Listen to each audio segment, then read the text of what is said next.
Hello students, JPIC digital study channel पर आपका स्वागत है। विद्यार्थियों, आप रसायन विज्ञान पोर्शन के थर्ड चैप्टर अणु और परमाणु के बारे में पढ़ रहे हैं, जिसमें हमने लास्ट क्लास में, इसके जस्ट पहले वाली क्लास में हमने आपको धातुओं के निष्कर्षण के बारे में बताया था। धातुओं के निष्कर्षण में हमने लास्ट हेडिंग जो बताया था वो धातुओं का परिष्करण, धातुओं का परिष्करण।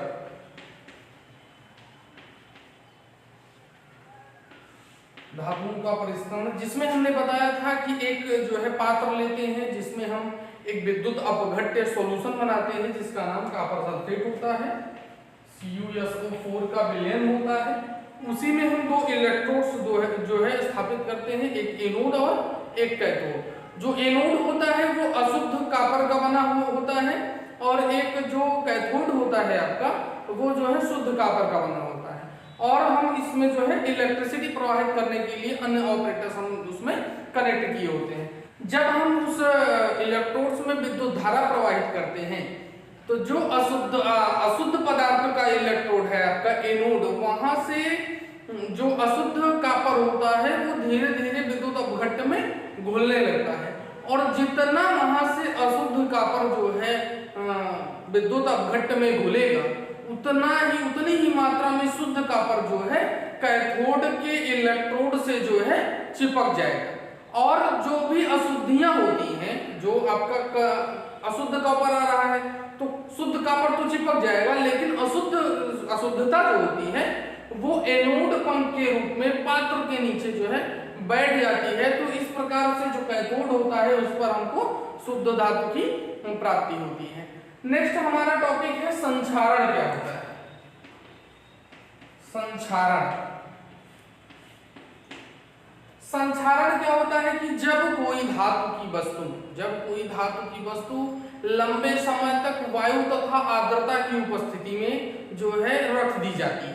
जब कोई धातु की वस्तु जो है लंबे समय तक वायु तथा आर्द्रता की उपस्थिति में रख दी जाती है तो वह जो है नमी वाले ऑक्सीजन से अभिक्रिया करके धीरे धीरे वो क्या हो जाती है, संक्षारित होती जाती है या धीरे धीरे उसका क्षय होने लगता है। और यही क्षय की प्रक्रिया क्या कहलाती है, हमारी संक्षारण कहलाती है। कि जब कोई धातु की वस्तु लंबे समय तक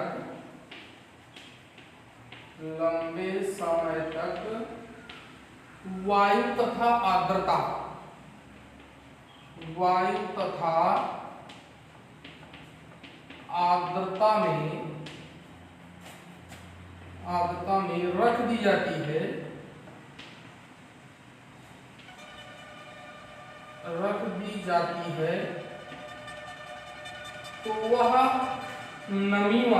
है तो वह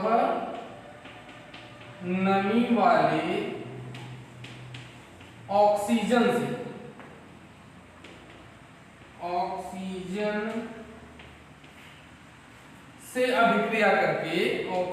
से अभिक्रिया करके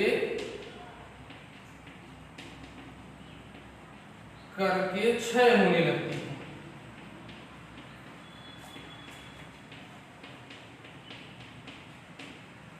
ऑक्सीजन से अभिक्रिया करके क्या होने लगती है, क्षय होने लगती है। और क्षय होने की यही प्रक्रिया क्या कहलाती है, धातुओं का क्षय होना ही क्या कहलाता है, धातुओं का क्षय होना ही संक्षारण कहलाता है। संक्षारण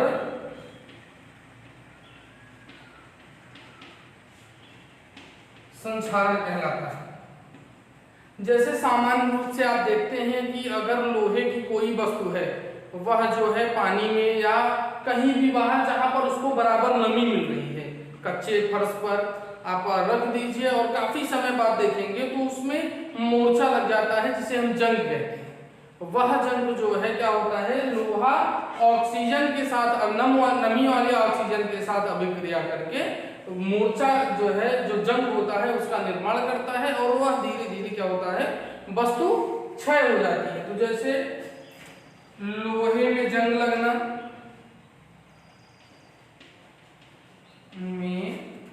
जंग या मोर्चा लगना।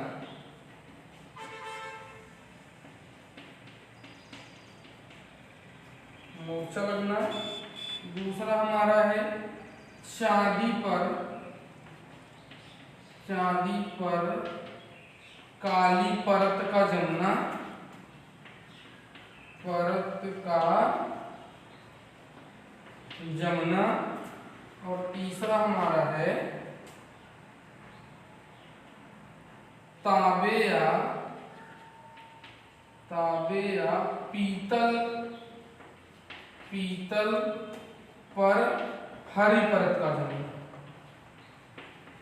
हरी परत का जमना क्या कहलाता है? हमारा संक्षारण कहलाता है। अब संक्षारण मुख्य रूप से दो प्रकार का होता है। संक्षारण जो है,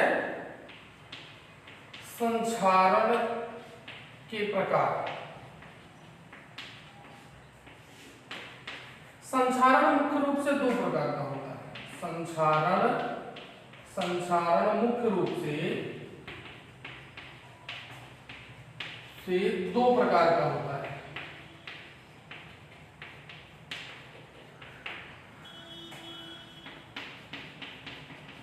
संक्षारण मुख्य रूप से दो प्रकार का होता है। एक क्या होता है? शुष्क संक्षारण।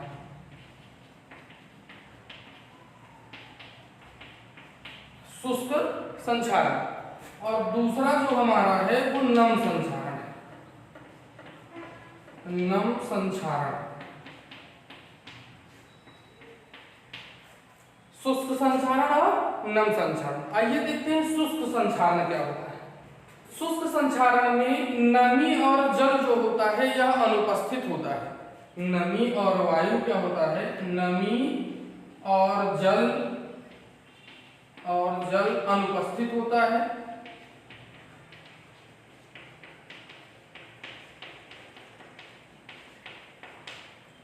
जो वस्तु होती है, वस्तु वायु में उपस्थित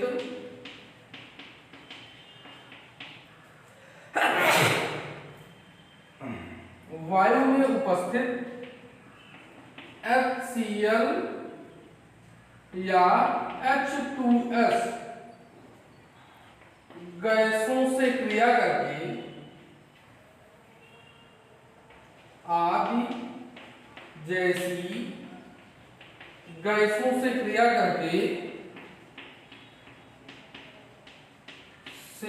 करके संक्षारित होने लगती है।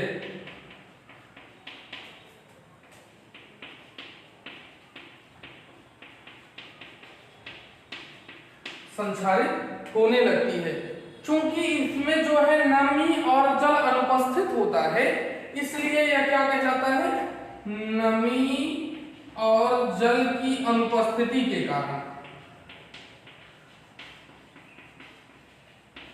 कारण इसे शुष्क संक्षारण कहते हैं। शुष्क संक्षारण कहते इसे जो है शुष्क संक्षारण कहते हैं। जब जो है तो इसमें वस्तु क्या होती है? वायुमंडल में उपस्थित विभिन्न गैसें जैसे HCl, हाइड्रोजन क्लोराइड और हाइड्रोजन सल्फाइड, ऐसी गैसें जो है जो वायुमंडल में जो मौजूद होती हैं, उनसे वस्तु जो है डायरेक्ट अभिक्रिया कर लेती है और धीरे धीरे क्या हो जाती है? क्षय होने लगती है। चूंकि यह जो है संक्षारण नमी और जल की अनुपस्थिति में होता है, इसलिए इसे क्या कहते हैं? शुष्क संक्षारण कहते हैं। अगला है नम संक्षारण।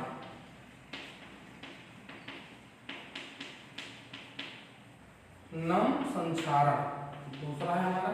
इस प्रकार के संक्षारण में, नम संक्षारण में वस्तु जो होती है इनमें जल और इस प्रकार के संक्षारण में जल और आर्द्रता की पूर्णतः उपस्थिति होती है। जब वस्तु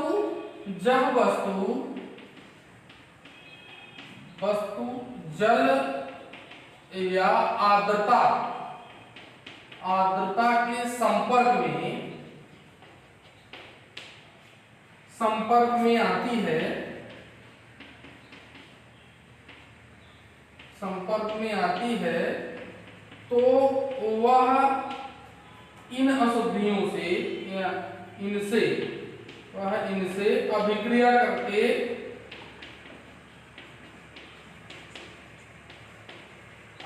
करके संक्षारित होने लगती है।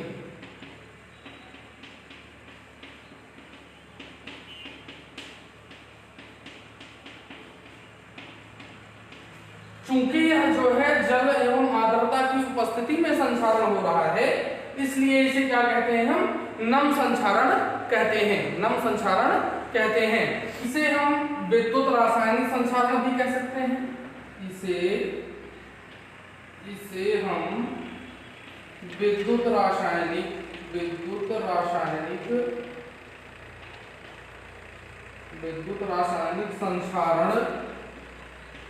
संक्षारण भी कह सकते हैं।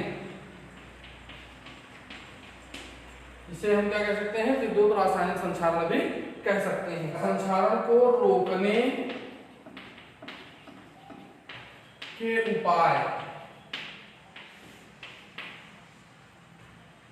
संक्षारण से धातु को जो है बचाने के लिए, पहला है लोहे को जंग से बचाने के लिए, लोहे को जंग से बचाने के लिए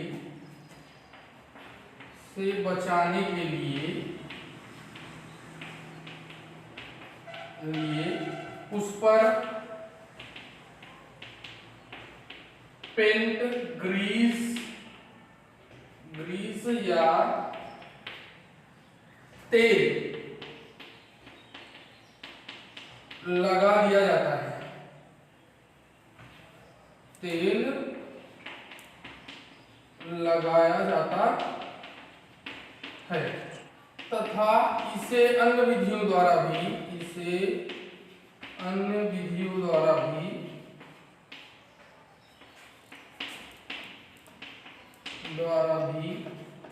बचाया, जंग से बचाया जा सकता है, या द्वारा भी संक्षारित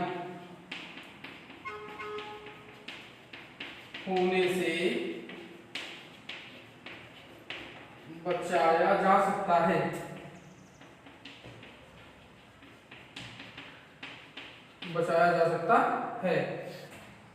इसमें पहला है अन्य धातु के साथ मिश्रित करके, अन्य धातु के साथ मिश्रित करके।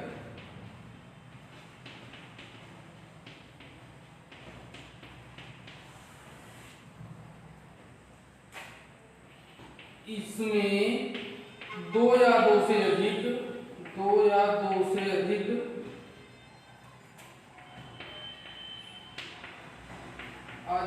कम क्रियाशील धातुओं को मिश्रित किया जाता है।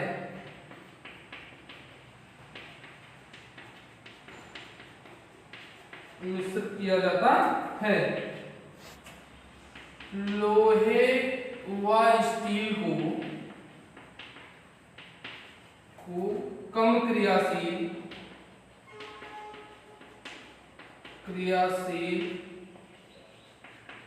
धातुओं जैसे क्रोमियम या मैग्नीशियम,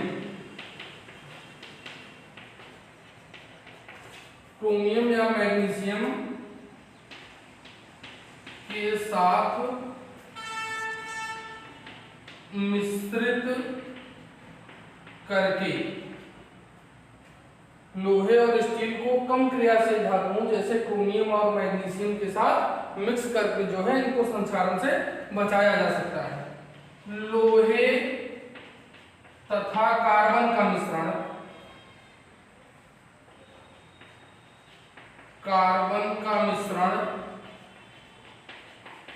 लोहे तथा कार्बन का मिश्रण जो है बनाकर स्टेनलेस स्टील बनाया जाता है।